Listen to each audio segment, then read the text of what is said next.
page 122 in your handbook. Figurative language, and basically with figurative language, we kind of already briefly discussed it in literature, but figurative language is basically using anything that is common to the people, maybe using metaphors, maybe using similes, hyperboles, personification. All of those are figurative language, and some of these poetic devices that we have been studying already, such as obviously personification or maybe similes or metaphors, that's all part of figurative language, okay? 30.1, use figures of speech to make your writing vivid. And when it's talking about making your writing vivid, basically just means not boring, okay? Not saying the most basic stuff that you can say about a topic. Maybe it's using a metaphor, maybe it's using a simile, comparing things to each other. Hyperboles, which are strong exaggerations. Letter C, personification, giving human characteristics to inanimate objects. Okay, so with similes, using a comparison using the words like or as, a metaphor, an implied comparison. It doesn't use the words like or as, but when you say one thing, it means something, but it also can have an underlying meaning. Those are metaphors, okay? 30.2, be cautious in your use of figures of speech. Make sure that the image is clear. I don't know if some of you guys have ever heard someone talk and they're using so many comparisons and so many metaphors that you're like, what does he even mean? What is he even saying, right? So make sure that the image is clear, okay? So look at your example. A careless writer will produce images that are vague and hard to understand, okay? For example, her eyes were like diamonds at the bottom of a crystal bowl. What? What does that even mean, right? It's not a clear expression. It's not a clear expression. So it would be better to say her eyes sparkled like diamonds, okay? Her eyes were like diamonds at the bottom of a crystal bowl. Like, who has the time to look into a crystal bowl, see diamonds, and it's just, yes, sure, but the image is not clear. Like, what does that mean, okay? Letter B, don't overuse figures of speech. If you always talk in figures of speech, again, no one's really going to ever say what you really mean, okay? No one's going to know what you really mean. It's not necessary to compare everything to something else. Note how ridiculous this sounds, okay? As the fire danced like 1,000 tiny sprites, we sat huddled like Eskimos and tried to shield off the wind, which whooped like an angry warrior. All your faces are like, okay, so exactly. So, I mean, it's not completely wrong to have a lot of metaphors, but it's not necessary, okay? Letter C, avoid mixed metaphors. For example, a mixed metaphor starts out comparing an object to one thing, but ends up comparing it to something else. So kind of like the object of your comparison is completely changed at the end of your comparison. You accidentally compare it to something else what you don't really mean. For example, okay, the result is fuzzy, distorted, and it sounds more ludicrous than poetic. For example, his pen was a sword which he dipped into the inkwell of truth.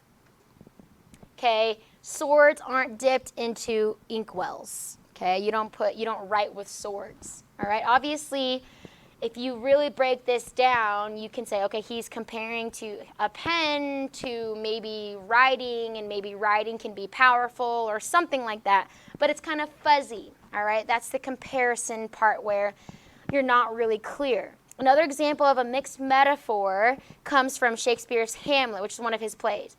In his famous soliloquy, Hamlet says, "To take arms against a sea of troubles," which mixes a soldier image to taking arms up with a sea image or a sea of troubles, like the literal sea. The image is inconsistent because soldiers don't ordinarily draw their swords against the waves of sea, if that makes sense, okay? And then letter D on page 124, avoid trite figures of speech, okay? Trite figures of speech are basically words that a lot of comparisons here. So look at your example. Eyes like stars, wise as an owl, white as snow. Trite expressions would be kind of like the overuse of expressions like this, okay? So try to avoid those in your writing. All right, let's practice it. So go ahead and turn to page 61 in your workbooks.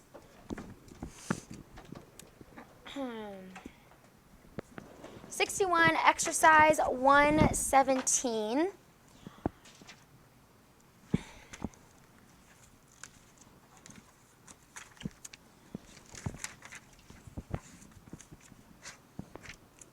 Okay, figurative language, figures of speech. On a separate sheet of paper, rewrite the following sentences. You don't have to do it on a separate sheet of paper. You can just do it underneath the little, like the space that it gives you in between the sentences on page 61. So let's do those together, okay? Correct the trite, mixed, or unclear figures of speech. All right, so in this section, we're just kind of trying to figure out what he means and then say it with much clarity as possible, okay? So look at number 1. The highly efficient secretary cut through the stack of forms like a hot knife through butter. Okay, so in simple terms, how can we correct it? What does it mean that she was cutting through the stack of forms like a hot knife through butter? What do you think she was doing? Going through the forms. She was going through the forms. The highly efficient secretary went through the stack of forms. That's as simple as you can make it. You don't have to compare a simple task of going through forms to a hot knife through butter. You see what I mean? It kind of takes away from your actual meaning of the sentence, and you don't really know exactly what she was doing. Okay? The highly efficient secretary went through the stack of forms. All right, number 2, America and Russia had a toe-to-toe confrontation, and Russia was the first one to blink. Guys, do we blink with our toes?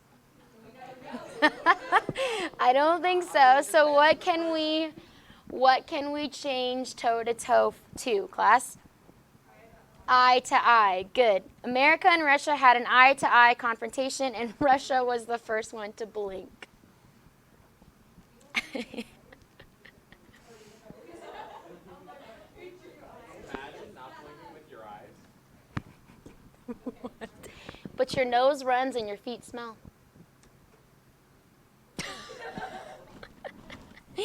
Number 3, the candidate could use his victory in the New York primary as a springboard to kindle his campaign. The candidate could use his victory in the New York primary as a springboard to kindle his campaign. What do you think that victory was helping him?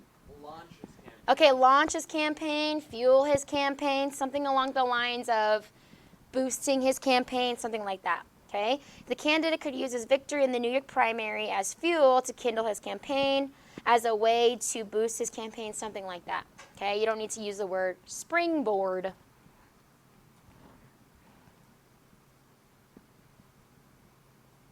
Okay, and then the last one. Kyle says that he feels like a fish out of water on his new job. Class, what's that expression talking about when you feel like a fish out of water? Out of his area. Okay, out of his area, out of his element. You feel out of place. You feel awkward, something like that. Okay? Kyle says that he feels out of place on his new job. And that's what we mean by using figurative language. Just be careful of overusing those and using a lot of metaphors and similes and different poetic devices so much that your writing is unclear. Okay? So that's it for grammar today. Let's go ahead and look at, in our literature book, page 493. We're going to have our poetic devices quiz number 6 on Friday. Not yet. We have, I think, 3 more quizzes, 4 more quizzes. Can't remember. Page number 493. Okay, so that's pretty easy. It's from Neoclassicism all the way to the bottom of the page on plot. Okay, so Neoclassicism all the way to plot. Let's go through these. We don't have to say exactly what, you don't have to say the definition, but just follow along with me as I go through them, okay? Neoclassicism is a movement characterized by an interest and imitation of classical works and styles. emphasizing conformity to fixed literary standards, proper patterns of outward social conduct, formality, restraint, polish, and elegance. We kind of talked about neoclassicism in the previous unit when we were talking about, I want to say Pope, I think it was, neoclassicism, if you guys remember that. But that is in the Renaissance age that we were in. The novel, a type of extended prose fiction. We just learned about the Gothic novel, the historical novel, the novel of manners. Later on, we'll learn about a novel of purpose or a psychological novel if we get to that this year. But just the novel, a type of extended prose fiction. An octave, an 8-line stanza, often used to emphasize the first 8 lines of an Italian sonnet. We've gone through Italian sonnets before. Remember, with Italian sonnets, it consists of an octave, and who remembers what other part? What? No, a sestet. Okay, that is what an octave was. Remember, with the Italian sonnet, the sestet was presenting an idea. The octave was used to kind of answer that or kind of contradict it. That's in the Italian sonnet. An ode, one of the most formal and most complex types of lyrical poetry. Onomatopoeia, using words which sound like what they mean. Oxford unit, a movement within the Anglican Church led by John Henry Newman. It sought to return the rituals and practices of the Roman Catholic Church. Okay. Next, the pageant, a movable stage, platform, or scaffold upon which medieval dramas were performed. Obviously, we've kind of already talked about this briefly when we were talking about the miracle play, the morality play, the mystery play during the medieval period. A pageant was that movable type of stage. Pantheism, we just learned about that one as well, the false idea that the Spirit of God dwells in nature, and then it's basically a part of God. Paradox, a truth expressed in the form of an apparent contradiction. So maybe there is a story, and then it'll kind of give you a lot of ironic things that happen, but the paradox is what we can find, that truth that we can find from that irony. Parallelism, the repetition of ideas in slightly differing form. Paraphrase, a retelling of a work in one's own words. Pastoral, we already learned about this one, a classical love song dealing with shepherds and rustic life. Personification, a comparison in which human qualities are given to an inanimate object or animal. And then the plot, the arrangement of events in a story or the play. The sequence of related action. So that quiz will be on Friday. Girls on the volleyball team, we will be gone all day, so you're just going to have to make that up on Monday, okay? All right, go ahead and turn to unit number 7. Unit 7, and today's just kind of like a little intro of the Victorian era, okay? And with the Victorian era, we'll get authors such as Alfred Lord Tennyson and different things like Charles Dickens. He's kind of more of a popular person during this Victorian era. But on page 316, okay, just some things to highlight about Victorian literature, okay? The Victorian era of English literature, it began with the death of Sir Walter Scott. You do want to highlight that. That's the very first sentence, okay? The death of Sir Walter Scott in 1832, and it ended with the death of Queen Victoria. You want to highlight that. And you want to highlight who Queen Victoria is. She was England's longest reigning monarch. Okay, so that first sentence there. You want to know what it began with, which was the death of Sir Walter Scott, and ended in 1901 with the death of Queen Victoria. Hence, obviously, the Victorian era, which is 1832 to 1901. Some characteristics about Victorian literature, it kind of had some... the object of it was expressing some truthfulness, and it was trying to reflect the practical problems in that society and the issues of daily life. And that's actually in bold that you want to highlight as well. The object of Victorian literature was truthfulness in reflecting the practical problems and issues of daily life. We saw that the previous era, which was the Romantic Age, it was an age of poetry. Well, this era, the Victorian era, was an age of prose. Okay, we see that magazines and newspapers, they flourished. Histories and essays were written, and they dealt with issues of religion, science, education, social and literary and art criticism. And then it just gives you a bunch of different authors through this time. There is Thomas Babington Macaulay, Thomas Carlyle, Matthew Arnold, John Henry Newman, John Ruskin. And the greatest of all English novels were written in this period by Charles Dickens, William Makepeace Thackeray, George Eliot, Thomas Hardy, and many others. Okay? At the top of the page, on page 316, you want to highlight the three great poets. Okay? On the right-hand column, the three great poets were Alfred Lord Tennyson, Robert Browning, and Matthew Arnold. And you want to highlight those guys. Okay? So the three great poets of this age were Alfred Lord Tennyson, Robert Browning, and Matthew Arnold, just kind of like how we studied the Lake poets in the last chapter, which were Wordsworth, Coleridge, and Southey. Okay, so in this era, there were three great poets, Tennyson, Browning, and Matthew Arnold. So you do want to know those. Okay, for tonight for homework, we're going to start reading page 318 all the way to page 322, just some stuff about Alfred Lord Tennyson, talking about Break, Break, Break, Ulysses, some of the famous things, or some of the works that he was famous for. So make sure that you read that. And actually, we're going to do kind of what we did in the last unit. We're not going to really spend some time looking over every single poem in this unit.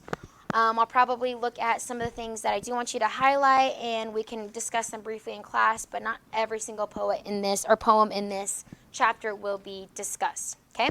So page 318 to 322 tonight for homework, and we will discuss that tomorrow. Make sure you're studying for your vocab quiz tomorrow, quiz 11.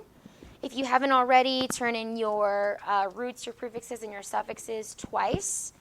But other than that, we are dismissed. But make sure you guys are also working on your research paper. Okay, if you have any questions, just let me know, and I will be happy to answer those for you. But yeah, you guys are dismissed.